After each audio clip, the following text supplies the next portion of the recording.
Good morning बच्चों। आप लोगों ने पदार्थों का वर्गीकरण कम्प्लीटली पढ़ लिए हो। अब आप लोग पढ़ेंगे आगे पदार्थ के निर्माण की मौलिक इकाई। इसमें आप पढ़ेंगे अणु और परमाणु के बारे में। बच्चों, चाक अथवा कोयले का बहुत बड़ा टुकड़ा लीजिए। क्या लेना है आपको? चाक या कोयले का बहुत बड़ा टुकड़ा लेना है आपको। इसे पीट कर टुकड़ों में विभाजित कर लें। उसके बाद चाक और कोयले को टुकड़ों में विभाजित कर लेना है। इसके हर टुकड़े में उस पदार्थ के गुण विद्यमान रहते हैं। जो चाक और कोयला है, जब उसको हम टुकड़ों में तोड़ेंगे तो उन टुकड़ों में भी चाक और कोयले के गुण विद्यमान रहेंगे। अब इसे इतना अधिक पीसें कि यह पाउडर के रूप में आ जाए। अब इस पाउडर को किसी महीन कपड़े से छान लें। छानने पर बहुत महीन कण प्राप्त होते हैं, अर्थात छोटे कण भी अनेक अत्यंत छोटे कणों से मिलकर बने हैं। हम इस प्रकार के और अति सूक्ष्म कणों की कल्पना कर सकते हैं।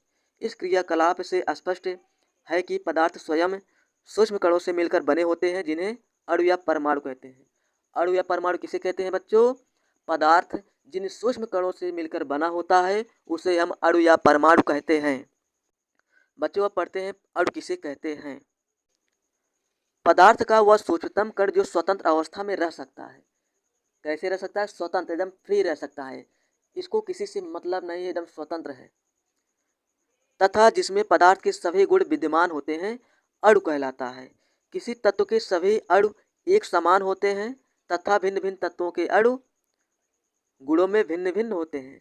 जैसे कोयला हो गया, कोयले के अणु में जो गुण रहेगा चाक के अणु में वह गुण नहीं रहेगा।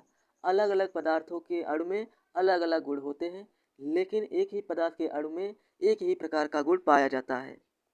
बच्चों, इसके बाद आप लोग पढ़ेंगे परमाणु। परमाणु किसे कहते हैं? किसी पदार्थ का वह सूक्ष्मतम कण जो स्वतंत्र अवस्था में नहीं रह सकता लेकिन रासायनिक प्रक्रिया में भाग लेता है, परमाणु कहलाता है। अणु के बारे में आपने पढ़ा, अणु स्वतंत्र अवस्था में रह सकता है लेकिन परमाणु स्वतंत्र अवस्था में नहीं रह सकता, परंतु यह रासायनिक प्रक्रिया में भाग लेता है, परमाणु कहलाता है। अणु तथा परमाणु को नग्न आंखों से देखना संभव नहीं है।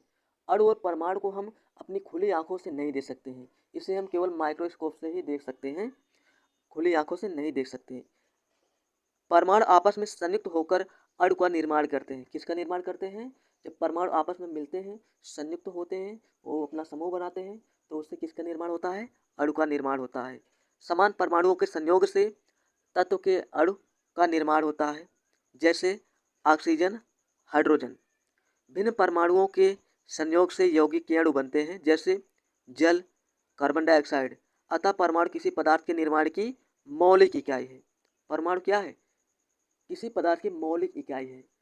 मौलिक इकाई का मतलब वह पदार्थ जिस छोटे कणों से मिलकर बना होता है, वही उसकी क्या होती है? मौलिक इकाई होती है।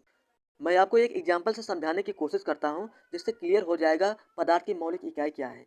जैसे एक मकान होता है, जो मकान का निर्माण होता है वह ईंटों से होता है, तो कई ईंटों के मिलाने से मकान का निर्माण होता है। तो मकान की मौलिक इकाई क्या है? ईंट है।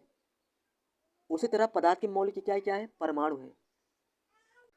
बच्चों, परमाणु शब्द को यूनानी भाषा में एटॉक्स कहते हैं, जिसका अर्थ अविभाज्य होता है। परमाणु पहले अविभाज्य माना जाता था, परमाणु को तोड़ा नहीं जा सकता। डाल्टन के परमाणु सिद्धांत के अनुसार तत्व अत्यंत सूक्ष्म अविभाज्य कणों से बना होता है, जिसे परमाणु कहते हैं। जो तत्व होता है वह किनसे बना होता है? अविभाज्य सूक्ष्म कणों से मिलकर बना होता है, जिसे परमाणु कहते हैं। इलेक्ट्रॉन, प्रोटॉन तथा न्यूट्रॉन की खोज के बाद परमाणु को विभाज्य माना जाने लगा। आधुनिक परमाणु सिद्धांत के अनुसार परमाणु विभाज्य है। आधुनिक परमाणु सिद्धांत के अनुसार क्या है? परमाणु विभाज्य है। परमाणु को सूक्ष्म कणों में तोड़ा जा सकता है। परमाणु को 3 सूक्ष्म कणों में तोड़ा जा सकता है, इलेक्ट्रॉन, प्रोटॉन, न्यूट्रॉन में। परमाणु के 3 मूलभूत कण हैं। कौन कौन? Electron, proton, neutron. इन्हीं तीनों मूलभूत कणों के मिलाने से क्या बनता है? परमाणु बनता है। तो परमाणु के अवयवी कण कौन कौन से हैं? प्रोटॉन है, इलेक्ट्रॉन है और न्यूट्रॉन है। और जो प्रोटॉन है उस पर धन आवेश होता है, इलेक्ट्रॉन पर ऋण आवेश होता है और न्यूट्रॉन पर कोई आवेश नहीं होता है। और प्रोटॉन का जो संकेत होता है P होता है, इलेक्ट्रॉन का संकेत E होता है और न्यूट्रॉन का संकेत N होता है। बच्चों, आज के लिए इतना ही। मैं मिलता हूँ किसी नए वीडियो